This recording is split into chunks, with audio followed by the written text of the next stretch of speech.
Ladies and gentlemen, today is the day I head out to Nepal. Of course, by the time you're watching this video, I'm already there. I've been there for a week, but you should already know this by now. Nevertheless, I managed to reduce the physical things that I own even further. So I'd like to show you everything that I own, everything that I have right now. And I'm really, really happy. I'm really, really happy because I feel free. I feel like a bird now, even more so than before. So, everything that I have is down to these three lovely bags. This is the backpack, goes on my bag. This is the laptop bag, the iPad, the laptop, all the electronics in it. And this one here, I got the passport in it. It just kind of goes across my shoulder. It's got the passport in it. It's got, the cell phone, just the basic stuff. So I will not need to have checked luggage because I could just take all of this with me to the airplane. And this is 99% of what I own is in there. I just got a few more things that are going to fit in here because I actually still got space in there. So that's about it. I'm going to pick up a few things in Nepal for, winter gear. So what I'll do is I'll get rid of this handbag. I'll buy a bigger backpack, like a 50-liter or something. And so I'll keep this one here, put it at the front, travel with it at the front, and then the bigger one at the back so that I can fit in the winter gear there. And that's about it, ladies and gentlemen. I do not have checked luggage for this trip. I managed to get rid of my smaller, my suitcase. So I actually managed to reduce even further. And this has been the story of my life now for the last 3 years. I've been moving, just even before traveling, I've been moving within Canada. And every time I move, I seem to get rid of stuff. Every time I move, I seem to get rid of stuff. It seems like a ritual for me almost now. It's like, all right, I'm leaving now. I'm leaving the country, or I'm traveling, or I'm leaving, moving houses. What can I get rid of? And I asked myself the same question. Now that I'm moving, I'm going to Nepal. What can I get rid of? And I got rid of a bunch of stuff. You'll be amazed by how much stuff you think you need, and then it turns out you don't. In fact, I got some clothes in there in the backpack here that I barely wore here. So there's actually even more stuff that I can get rid of. Okay, but I gotta leave something for the next time. I gotta leave something for the next move, okay? Just to keep the ritual going. So, it feels amazing. It feels, oh God, look, that's it. That is it. There is zero stress for me when it comes to traveling, when it comes to moving locations. I don't got, what I gotta worry about? What is nothing to worry about. Emptiness. It's like, just pick up your bag and literally just pick up your bag and leave. Because everywhere you go, they give you towels, they give you a bed, right? So that's about it, right? What else do I need? It's like, man, it just feels so freeing, so liberating. It's so liberating. Like, yeah, all right, yeah, let's pick up my bag and move. Let's pick up my bag and leave. Right? Which is why I'm not going to overcommit in any place that I go to for more than a week from now on. I'm not even going to get a month lease on anything because I'm so light. I could just put my backpack on my bag and get on a motorbike, even like say here within Thailand, and just go travel somewhere else.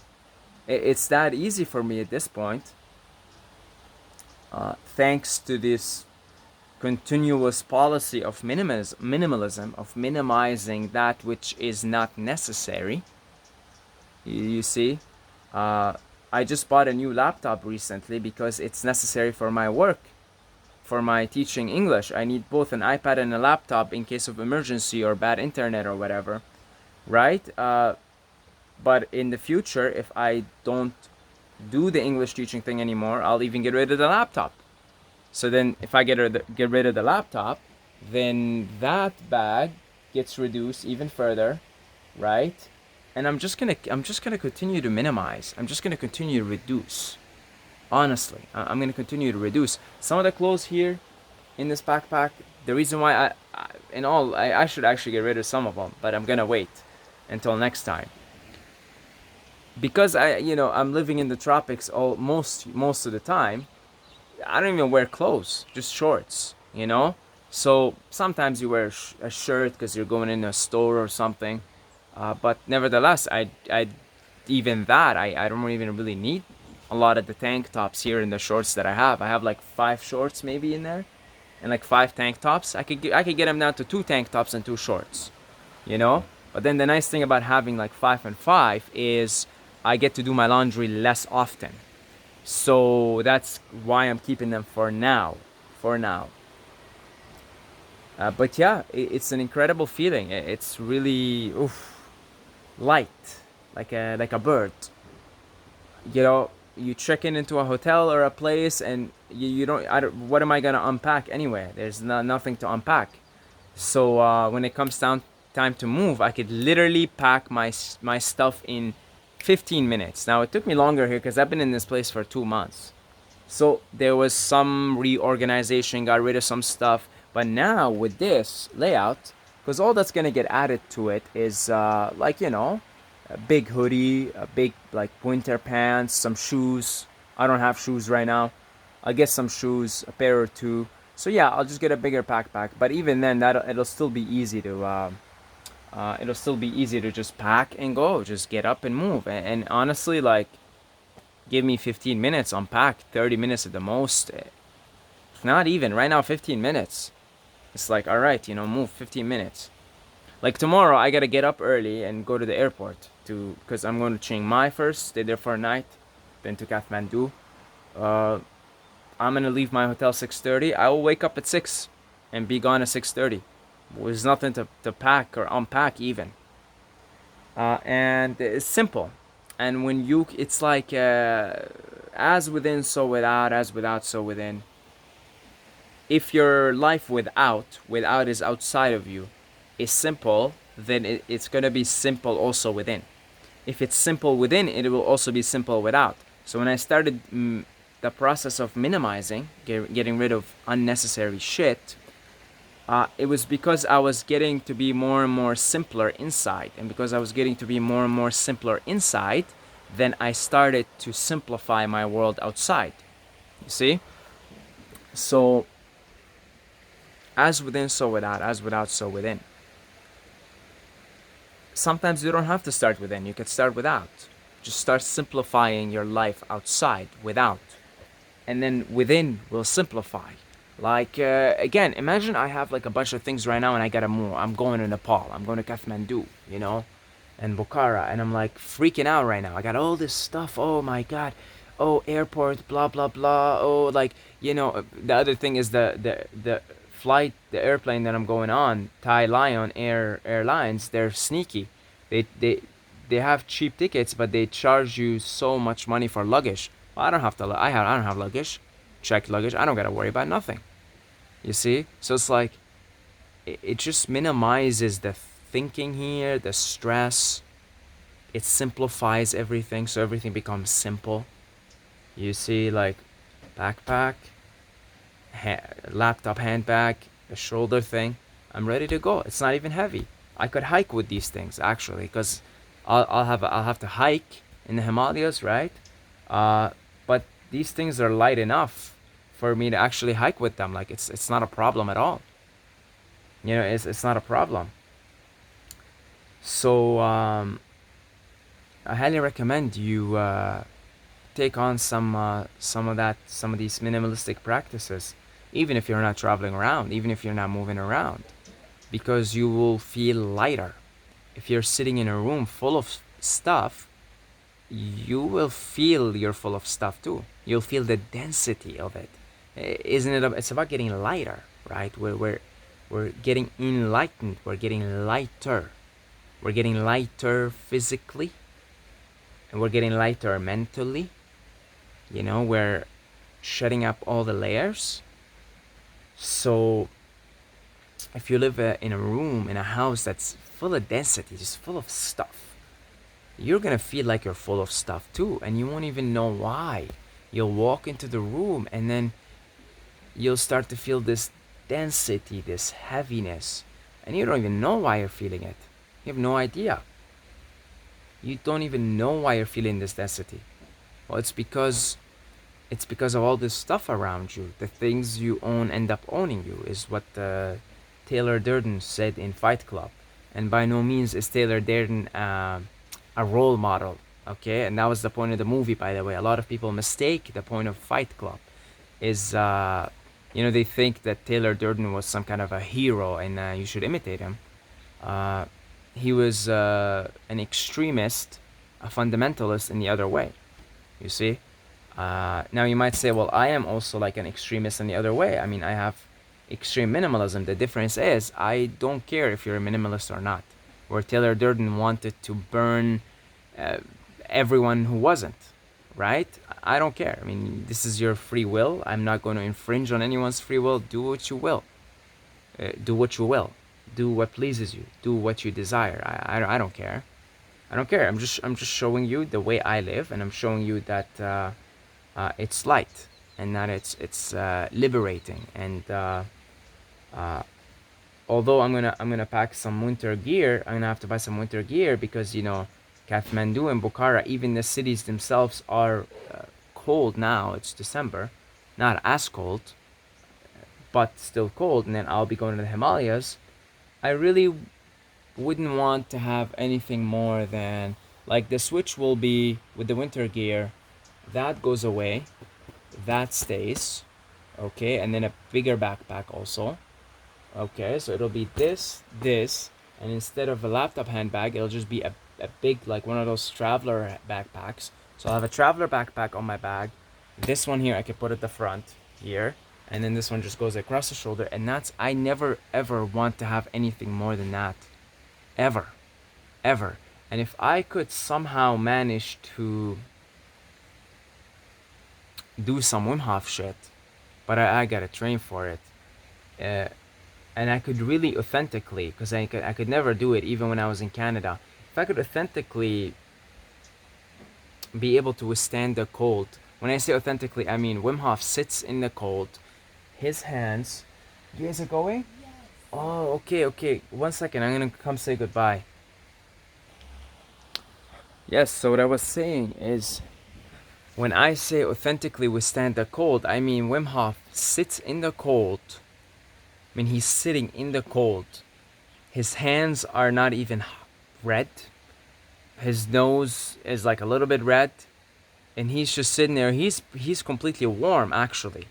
So if I could manage to train myself to be able to do that, then I will not need the winter gear, right? But that, I mean, I got these self-limiting beliefs about it and stuff. And I tried it in Canada, but I could never get to that point where I'm totally like warm, even in like below freezing temperatures.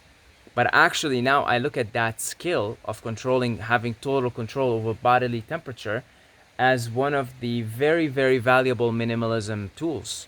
Because then you could be anywhere and you don't really need clothes. You don't really need winter gear because you have perfect control over your bodily temperature. So then you don't need to carry jackets and hoodies and socks and gloves, etc. So I see that the Wim Hof, the Wim Hof shit, I call it. Okay, Wim Hof shit. I see that type of skill of controlling body temperature as a very, very valuable minimalism tool. And because I'm such a big fan of minimalism, perhaps I will consider doing the training again, the Wim Hof training again, and the visualizations and everything else that comes with it. The Tummo meditation, the inner fire visualization, etc. The breath work, all of that. I'm going to Nepal now, so I get a chance to do this again. And where is a better place to try this out than the Himalayas? So, yeah, I mean, it won't happen this trip, but maybe if I could train myself, I would need to go spend more time in colder climates. If I could train myself and be independent, temperature, as far as my body temperature, be independent from having to rely on clothes, that'd be cool. Because then I would just keep it like that. I wouldn't have to carry out a bunch of winter gear with me, you see. But again, it ain't happening this trip. I mean, I haven't taken a cold shower in so long because I've been living in the tropics. So now I actually need to retrain myself just to be able to withstand, a cold water, which it'll first time I jump into like a river or a lake in Nepal, it'll just come back to me because I did this stuff for 4 years. But my body now, I get cold easy here. At nighttime temperatures drop, I get cold because I'm not used to it. I'm used now to the sun and the warmth. So, but yeah, it actually, you see how that all ties into minimalism. You see how the more spiritual skills you pick up along the way, the less stuff you need because you become more self-sustaining. You see how it's all related? Breatharianism, for example, like breatharianism, you don't need to carry anything food related. You don't need to worry about like having a bunch of like water with you or anything like that, because you don't need to worry about where am I gonna eat. Oh, I'm gonna arrive there around this time, and it'll be dinner time or lunchtime. You don't have to worry about any of that. Or, oh, the flight is long, I'm gonna be hungry, or something. No, minimalism. The more and more spiritual skills you pick up, the closer and closer you get to the source, the less and less you need. Period. Period. The less and less you need. It's beautiful, and it's that, I think, the liberating feeling that comes from leading such a lifestyle is you literally feel like you're becoming more of who you are, because the more and more you are you, the less and less you need anything external. Because if you're fully you, you're the creator, you're able to warm yourself up with your mind, so you don't need winter gear even. So that's less stuff you need to carry. The more and more who you are, the more and more you're operating from your light body, the less you need food, the less you need water, the less you need, you don't need. So then that's more minimalism right there. So minimalism is directly related to, it's a spiritual practice. It's a spiritual practice, and I think it's a good indication of the more stuff you can let go of, it's a good indication that you are indeed getting closer to yourself, closer to the source, closer to who you really are deep down, the creator of all, the animator of all, the controller of all. In truth, you have full control over your temperature, your body's temperature, in truth. So I feel like I got a whole bunch of new lessons to learn in Nepal. That's why I'm drawn to go there and go spend some time there. Because I really feel like I got a bunch of lessons to learn. I need to go in a little bit of a different direction now.